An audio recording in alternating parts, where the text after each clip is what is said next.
Managing big emotions in children. The development of healthy emotion regulation is a critical part of a child's development. Studies show that children as young as 2 and 3 years old can begin to identify and label emotions. This means that they can connect a facial expression to an emotion label, such as happy, sad, angry, or scared. As they continue to grow, this skill expands to include more emotion labels, as well as more complex processes, such as being able to guess what someone might feel in a certain situation. Young children are also learning how to express their own feelings. When children feel big emotions, they may express themselves through behaviors like crying, yelling, and clinging. This is a normal part of development, and we can help children learn to regulate their emotions. Emotion regulation refers to the processes that influence the intensity and duration of emotions, as well as how they are experienced and expressed. Children who can use emotion regulation are more likely to get along well with others and do better in school, and are less likely to have negative internal symptoms such as sadness, anxiety, depression, loneliness, etc. There are many ways that you, the parent, can help. The tripartite model can help us think about how the family and home life impact a child's ability to learn emotion regulation. The first part of this is observation. One of the main ways children learn social cues is from watching those around them. This means that, for better or for worse, they tend to mimic behaviors they see in the adults in their lives. Therefore, a large part of teaching your child emotion regulation is modeling healthy emotion regulation for your child as consistently as you can. The second part is about how parents react to the child's emotions and discussions about emotions in general. It's important for children to know that it's okay to feel all kinds of emotions, even difficult ones like anger or sadness, and that it's normal to have big feelings. This means using supportive behaviors, such as empathizing, accepting and validating the child's emotions, labeling the emotions they are feeling, and encouraging emotional expression. The third part is about the household emotional climate, which is made up of the relationship between the parent and child, sibling relationships, marital relationships, parenting styles, etc. Essentially, it's important for the child to see and feel that the household is a safe place for emotional expression based on the interactions and relationships between various members of the family. Development of emotion regulation is obviously also influenced by factors outside the home. However, using this model to guide behaviors within the family can greatly benefit a child's emotional development.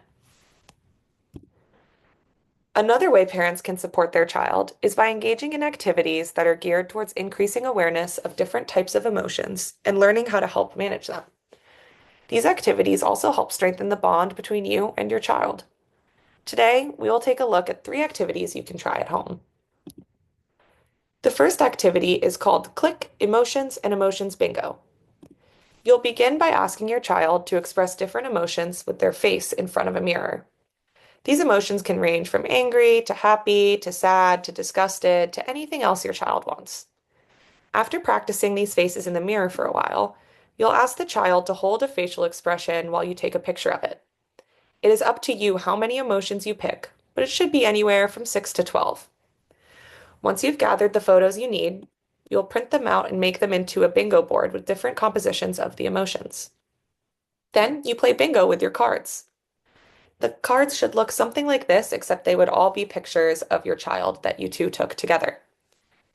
One person yells out an emotion, and you search for the face representing that emotion on your board. If you have it, you mark it and name something that makes you feel that emotion. For example, you may call out happy. Your child would then mark happy with a token and say an example of a time that they were happy, such as, I feel happy when we play tag in the yard together.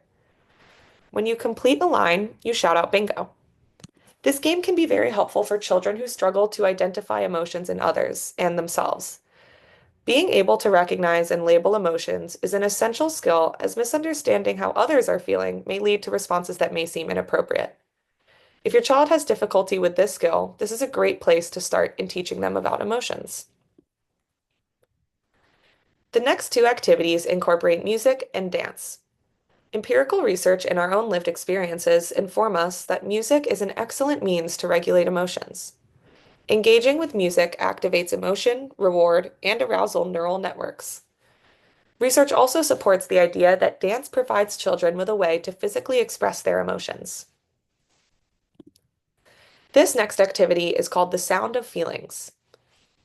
A child is given an empty, large ice cream tub or another container of similar size and art materials to decorate the container however they want. These tubs will be used as drums. Once the child has finished decorating, you will ask them to show you how different feelings sound on the drums.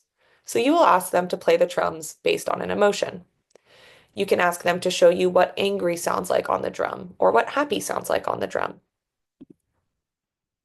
This is a great way to help children express themselves in nonverbal ways that are safe and fun.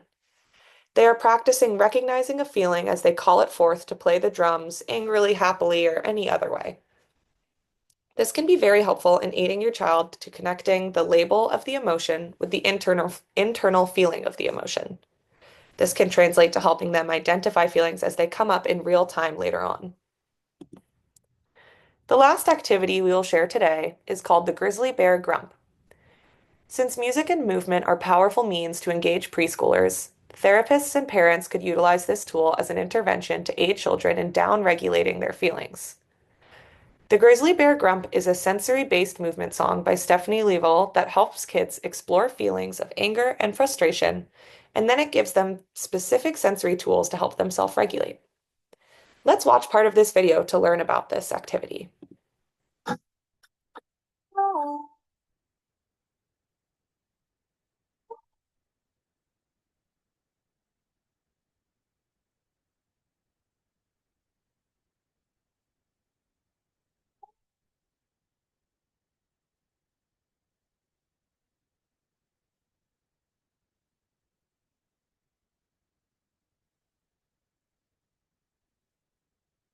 Usually back when I feel really mad, and when I feel bad, I make sure to move my body.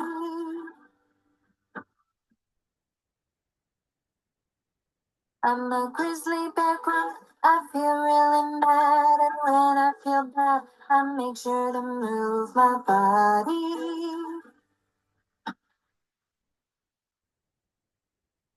I can stop my feet, stop, stop. Squeeze my arms, squeeze, squeeze. Twist my shoulders, twist, twist. Stretch up and say, girl, I can stop my feet, stop, stop. Squeeze my arms, squeeze, squeeze. Twist my shoulders, twist, twist. Stretch up and say, girl. I'm a grizzly bear, I feel really mad, and when I feel bad, I make sure to move my body.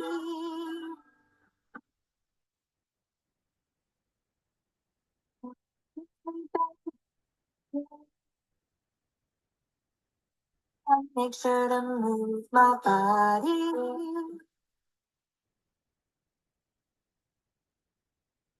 I can stop my feet, stop, stop. Squeeze my arms, squeeze, squeeze. Twist my shoulders, twist, twist. Stretch up and say, girl, I can stop my feet, stop, stop. Squeeze my arms, squeeze, squeeze. Twist my shoulders, twist, twist. Stretch up and say, girl.